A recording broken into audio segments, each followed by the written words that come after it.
Assalamu alaikum. First, I want to say thank you for Arabic Professional Network for inviting me. This is such a great event. For me to come back to Toronto, come back to this park has been excellent. What an amazing turnout, mashallah. So many beautiful, Arabic-driven, ambitious professionals. I wouldn't have missed this for anything in the world. In fact, I didn't. I flew straight from Dubai. Yes, that's Dubai. That's wrapping up a little war. Sliding with the sandstorms and a lot of chaos that reminds us life is short and presence matter. That's why I got on the plane. Because this is important. You are important. My name is Orit Mohamed. I am the founder and CEO of Blue Coffee. One of UAE's most recognized premium coffee roasters.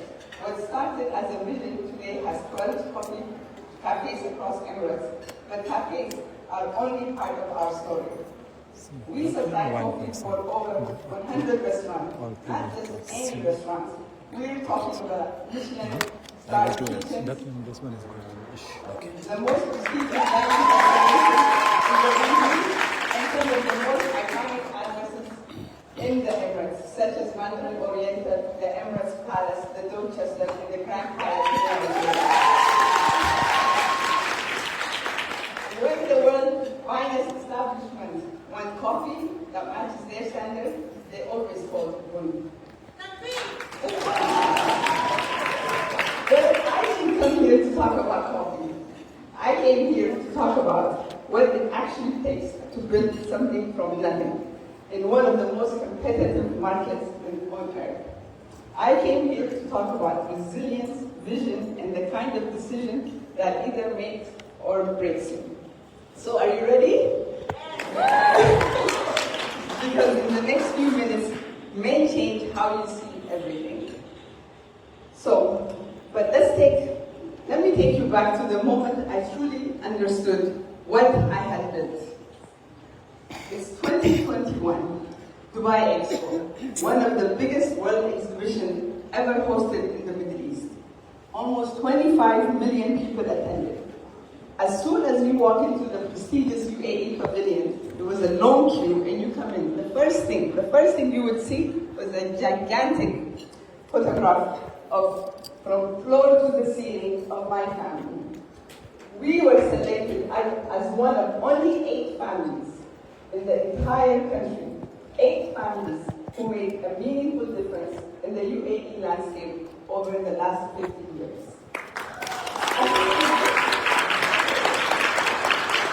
I stood there in front of that image, and for the first time, I truly believed this really happened. I took a deep breath and I said, Alhamdulillah. And at that moment, my mind didn't go forward, it went backward to 2018, 13 years earlier than that. When I was standing in Dubai International Airport, I had an infant, my Wahid, in my arms, and Abdullahi, the toddler, clinging to my ankle. I remember I was stressed out and completely uncertain of my future. I hadn't chosen Dubai, not really. I chose love. I had gotten married, and like so many women before me, and so many women in this room right now, I packed up my whole life into a suitcase, and I followed my husband to start our lives in a new developing city called Dubai. It wasn't as glamorous as it is now. It used to be considered a small city. Leaving everything behind, my family, my friends, my career, which I had built for so long, it wasn't an easy decision, but it was made with my heart. As we move through our lives, our priorities change with every chapter. And sometimes the bravest thing you can do is commit fully to the one you're in. But what nobody tells you, is that what happens after that decision? What happens when you land in a city that doesn't know your name? With 2 small children and a life you built in another country sitting somewhere in a box. And you realize that the vision of yourself, you spent years constructing, doesn't quite fit here anymore. I remember the thought that kept circling in my mind, that it had nowhere else to how did I end up here? How? Why am I here? Because this was not in the plan. Not even close. Not even close. I was born in Ethiopia, raised in Ethiopia, then moved to America. Finished my schooling in America with a clear vision of my future. I studied political science. I completed a master's degree in public policy. I was going to be a diplomat. I was going to change the world. I was going to have the UN license plate in my car. Like many of us growing up in that environment, especially in Ethiopia, the dream was very clear. Get educated, join an NGO, do meaningful work, live comfortably, and maybe make a difference. Because those were the people you saw who lived very comfortably, were the UN workers, the NGO workers. So that was it. That was the script, and I followed it perfectly. Until suddenly I didn't. There I was, standing in the middle of Dubai, a city I barely knew, with two small children depending on me. I wasn't just lost, I was completely starting over. In a city that had no script for someone like me. Now, let me tell you about Bun, how Bun was actually born. Because it wasn't a glamorous, not even close. After moving to Dubai, I was blessed, alhamdulillah, with the third child by Mohammed. Three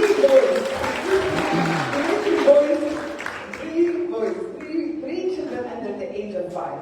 I chose to be a stay-at-home mom until my youngest turned 3. I was always exhausted like all new mothers with toddlers, but genuinely happy.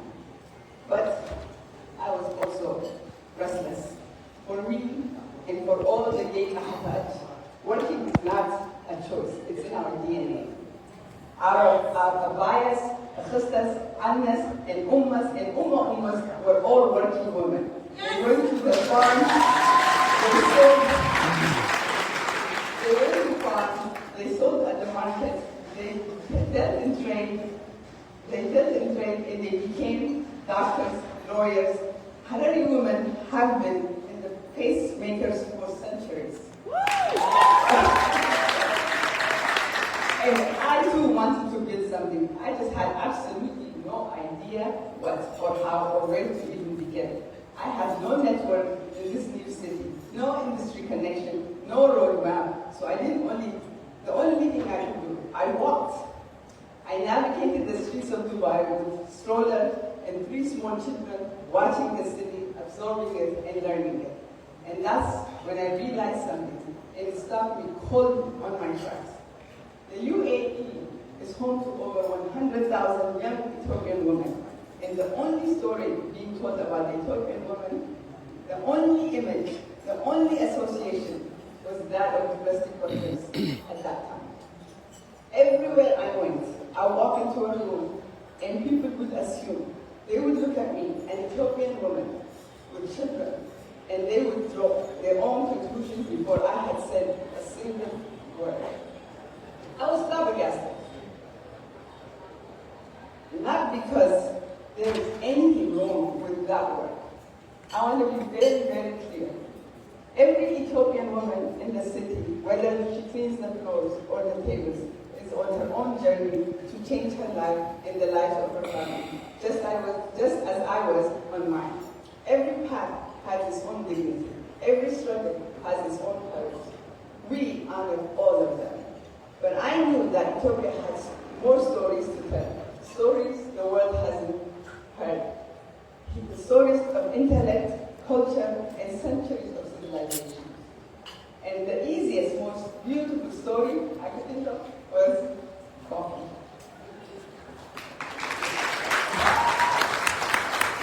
I know most of you know that Ethiopia is the birthplace of coffee. But did you guys know Harar was the first city in the world to trade coffee as a commodity with the Yemenis? The coffee is in our soil, it's in our ritual, it's in our identity. And I thought I'll bring the coffee here, I'll roast it here, I will make it, the world taste the coffee that truly comes from our place. There was just one problem. Everyone told me it wouldn't work. And I mean everyone. There was not a single Ethiopian specialty coffee roasters operating outside of Ethiopia that dealt exclusively with Ethiopian beans. Not one. Industry simply did not have the template for what I was imagining. But I grew up in Suka. Yes. I grew up watching my fierce mother, Orit Mohamed, a woman who raised 6 daughters, encourage each one of us every single day. If we work hard, we could be anything. I watched my Abba, Allah Marhim, Dr. Muhammad Abdurrahman, pour himself into the community. And as, of course, we can't forget, as the proud granddaughter of Baba Muhammad Ture, Allah Marhim, a man who taught me early that success is only meaningful when you give back and create a ripple effect. I was not about to let other people's limitations tell my story. So I ordered 500 kilograms of green beans against every odd, against every voice that said no. I found an online logo maker, paid $100 and designed my first logo. I wanted a Harari name. The name that I carried, the name that carried my heritage, my roots, and my identity. I called it Blue Coffee. I'm not that creative, so coffee was going to do. And then I realized one thing, I had no idea how to roast coffee. So I had to go back to class. I took roasting classes, I studied, I experimented, I roasted every single batch myself. I tasted, I blended, I fed, I tried again. Those early days, the ones born in that small space, with my untrained hands and my very stubborn heart, are still one of some of our best-selling coffee as women.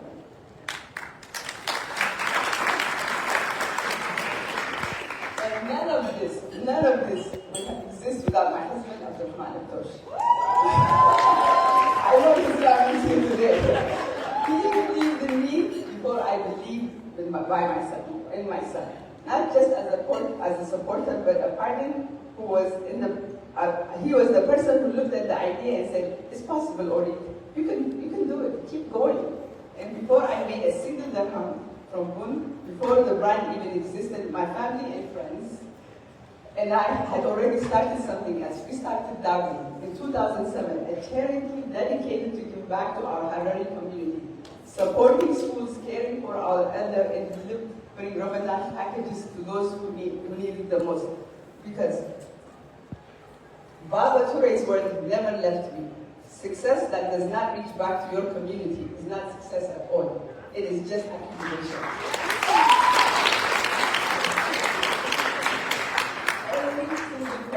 Every single person in this room has been given an opportunity that the majority of our people have not received.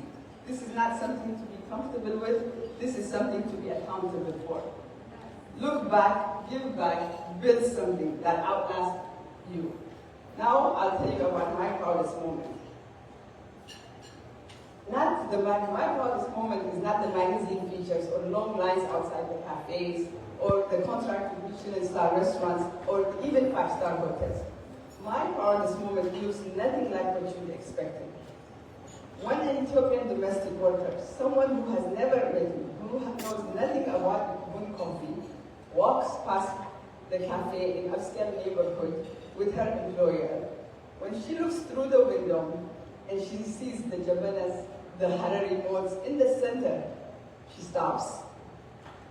Confused, starts to recognize Ethiopia in every corner of the space. She begins pointing, explaining to her employer what each piece means, where it comes from, what it represents, teaching her own story. And her face changes. When she walks in and she looks at me, she says, "Yenyano, is it ours?" And I look at her and I say, "Yenyano, yes, this is ours." And her whole face lights up. Her whole face lights up. That woman came to the city the same way I did, chasing something better, carrying a dream too big for this place. She was standing in that moment, in that cafe, she saw herself reflected somewhere she never expected to be reflected. That is why I built Bun, not for the accolades, for the moments, for every young black girl, to walk past a window and see herself, not as a footnote, but as a headline.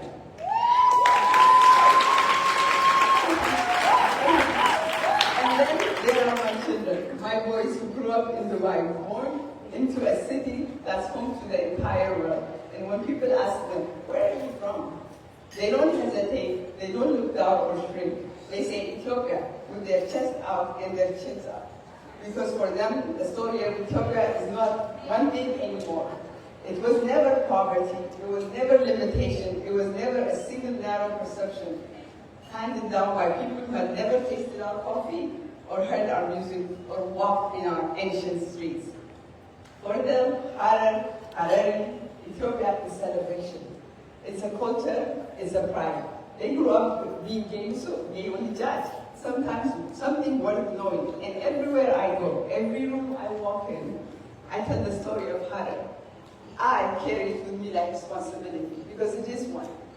To give homage to where you came from is not nostalgia, it's integrity. And now I look out at the industry that didn't believe it was possible. Today, there are many roasters across the globe doing exactly that. What I have done, roasting, serving exclusively Ethiopian coffee. Remember, they told me it was impossible 15 years ago. The narrative has shifted. The world has caught up. I was early, I was right. And good coffee is not slowing down at all. We currently have 4 new cafes under construction, even in the middle of the war. This week, this very week, Good Coffee launched on the shelves of Spinneys and Waitrose, the largest premium supermarkets in the world. And beyond UAE, Bun is now being served at some of Europe's most distinguished restaurants in London, Monaco, Marbella, and soon, very soon, inshallah, in Miami. 500 kilograms of green beans and $100 cocoa to the tables of Europe and shores of America. Yenyano, Dinasinanga. So I want to leave you with this. You are sitting in a room today because someone, somewhere, took a chance, a city on a dream on themselves. Maybe it was you, maybe it was your sibling or parents, or even a stranger who opened the door. Don't waste that. The world does not need you to be perfect. It doesn't need you to have the right degree, the right network, or the right plan. It needs you to be stubborn enough to stay in the room when everything is telling you to leave. I was poli-sci graduate with 3 children under 5, starting over and standing in a city that didn't know my name or anything, roasting coffee by myself. Today, good coffee is drunk by thousands of people every morning and sits on the tables of the world's finest restaurants around the globe and cafes. The only difference between then and now is that I refuse to let others' presumption define my story. And maybe yours is not written yet. And wherever chapter you're in right now, whether you are already successful, starting over, or building from zero, I promise you this. The room you're in, you are standing in 13 years from now will make every sacrifice, every sleepless night, every closed door, every moment of doubt make complete and absolute sense. So build away, give away, stay in the room, because the world is waiting. Your version of good stories.